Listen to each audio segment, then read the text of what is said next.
Natalie Fleet, MP. You are the Labour MP for Bolsover. You've been the Labour MP for Bolsover for a couple of weeks. How does it feel? It feels like the absolute honour of a lifetime. I am very excited. I am a little bit terrified and scared because the palace can be quite intimidating, but I'm just absolutely determined to work out how you do all the things that you need to do so that I can get real change for local people. That is the most exciting part. Why did you even choose this life? Why politics? Why not? I don't know, there's loads of jobs out there. I worked for a trade union and I loved it. And it meant that I could go to the shop in my pyjamas and nobody cared. You know, if you forgot milk and at the end of the night you were having a pyjama day, you could just nip and nobody cared. It's quite normal where I come from. And now I've chosen to do something that comes with loads of security risks and is quite very different and very public, hence doing things like this. But the reason that I do it is because when I was younger, things were tough. And I had a Labour government. I was 13 when Labour came to power. And when we were homeless, the Labour government made sure that there was enough housing stock for us to be rehoused.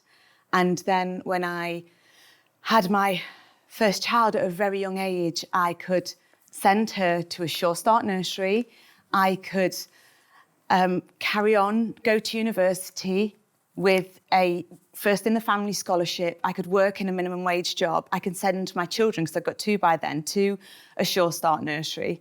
And it just felt like I needed the support of the state, and my God, I got it. And then right now, before I did this, I worked for a trade union, and I was absolutely desperate to give back to my teachers. My teachers had invested in me. The Labour government made sure that my teachers had time to teach me and look after me.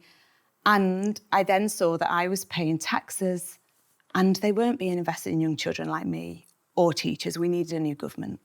On my estate, the estate where we were rehoused, I looked around and there were, people struggled. And I see now people that I was close to when I was younger that are now suffer with addiction or poverty scars, ultimately poverty scars.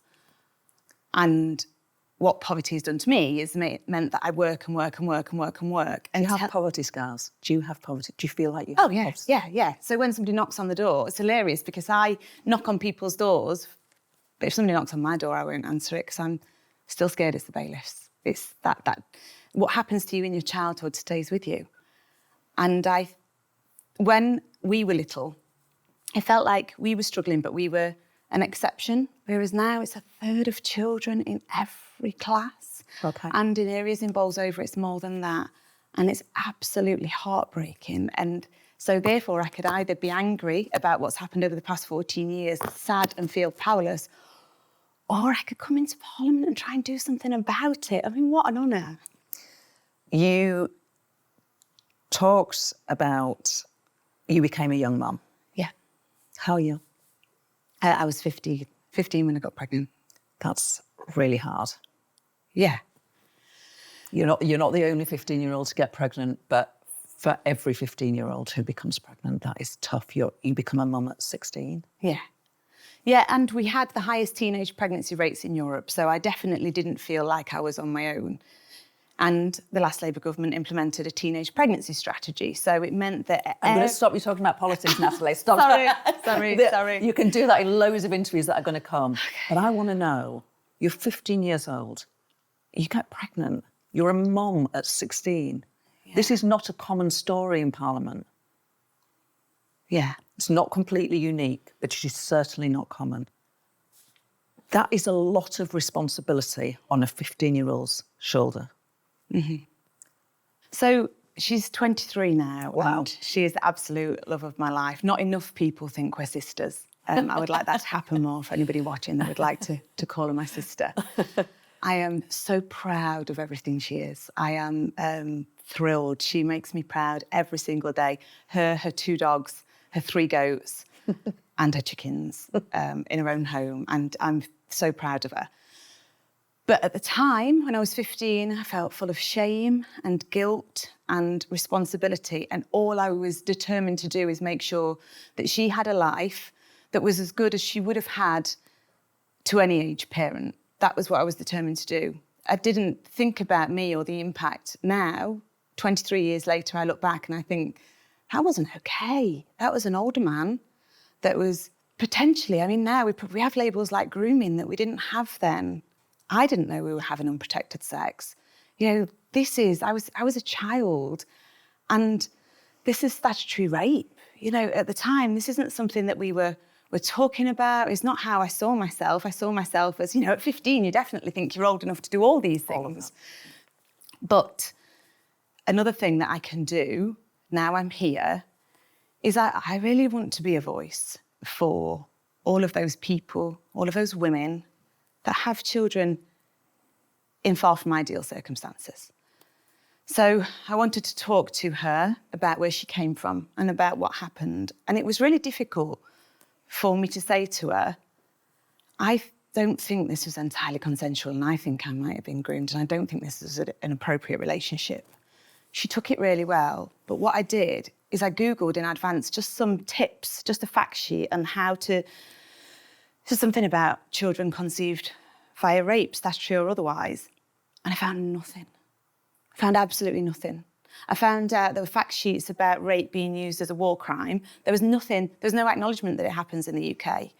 And the more research I've done, I've found that there are over 3,000 conceptions every year from rape, but there's no charity to support those women. There's no help, advice, support, helpline that you can go to think, how do I tell my child that I love, that it's everything to me, that this is where they came from? And then most importantly, it is biologically very clear what happened because I was 15 years old. Yeah.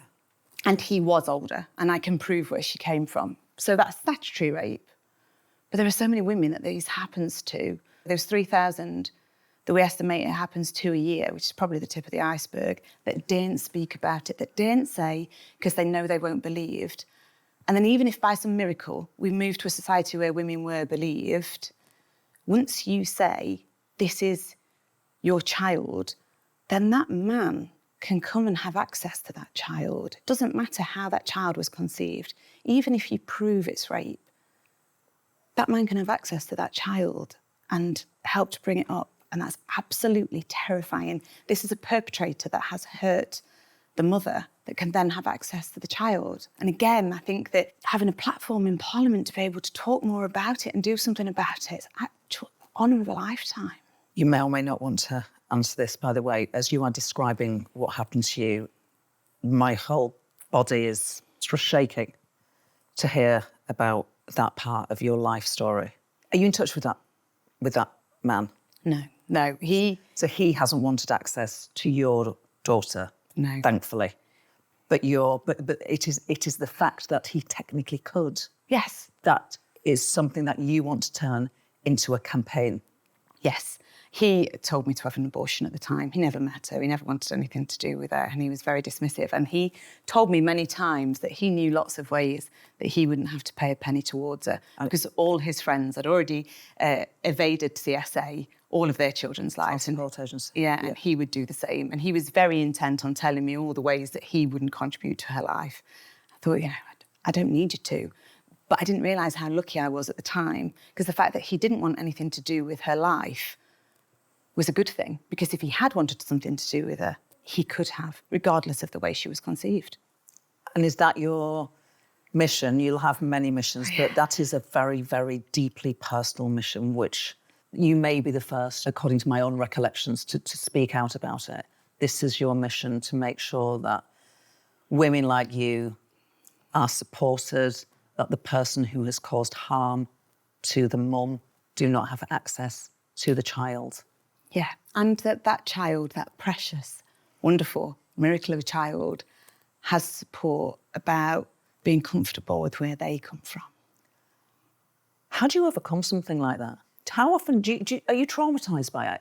Are you daily? Is this a daily trauma to you to recollect that? 23 years later, I still have weekly nightmares about it, but it's not the only part of my life that I have weekly nightmares about. And I think that children, the lives that they live, have a huge impact for the rest of their lives. So now I have huge privilege and advantage, and I'm thrilled to be here. But what happened in my childhood still has a massive impact on me, which is why, and I know you say we're not allowed to get to the politics, but God, I'm so excited about what the next Labour government is going to do in terms of making sure that kids aren't hungry when they learn. You know, that's incredible. And people say we're not being adventurous enough, we're not being bold enough. We're going to make sure that we're smashing down barriers to opportunity so that there can be more stories like mine. I am a product of the last Labour government. It wasn't a perfect government, but it changed my life and it was transformational. And the reason that it's worth doing a job where you can't go to the shop in your pyjamas anymore, but worse still, you have a panic alarm in your bag, your own children are potentially at risk. That's really awful. But when it means that you can make other children's lives who aren't as fortunate better, and that's incredible. How many children have you got, Natalie? 4. 4. I would have had 6, but my husband said, because I like to have them in 2s, 2 girls and 2 boys. My husband said 4 was enough for him to look after while I did this. Well, exactly. So is he the primary? I mean, I guess he must be. Yeah, he's the gas engineer. He's absolutely not a plumber. And he would like me to say that for the record, because apparently there's a difference. And that one, did somebody say he was a I must plumber? have said it at some point. All right. And it's now been quoted in an article, and he is not very happy because he's absolutely a gas engineer. And it means that he can be the primary carer, and they are very lucky to have him. I chose well. He's a good man and a fantastic dad. Wow. He does sound like an amazing dad. Yeah. An Amazing dad. husband. You talked a little about getting the panic alarm. It shouldn't be necessary. Do you feel scared? I don't, because I see Kim Leadbeater in Parliament, and I think if she can be brave enough to do it, then my God, I can. What isn't very nice is to see my family scared. So I've 23-year-old, 20-year-old, 15-year-old, they're all aware. But the reason that I told them is because, you know, we're okay, we're all okay. And there's lots of people that aren't. And therefore, it's a risk, but the risk is small and it's worth taking. But better still, let's fight for a nicer kind of politics. Let's do things like this so they can see that I'm a normal person that wants to come from my area down to Parliament to make it better for local people. And that's what lots of MPs want. It's just make their area better. Final question. Yes. It's a bit lighter. Okay. We've been on a journey during this interview for sure. There's lots of bars in Parliament. I mean, I used to frequent them quite a bit myself. While I was in there, do you go to them? Do you have a drink? Do you... over to you. I love Parliament's bars, and I still can't believe that in 2024 we have a workplace with so many bars, but I love being in them.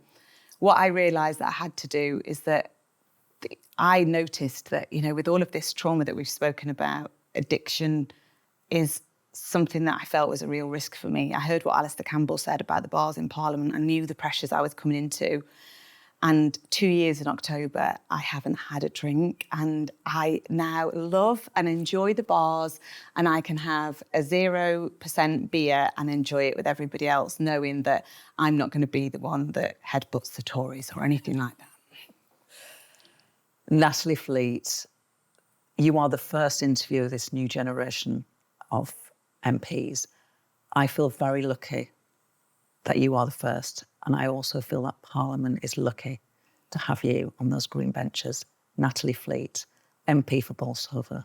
Thank you.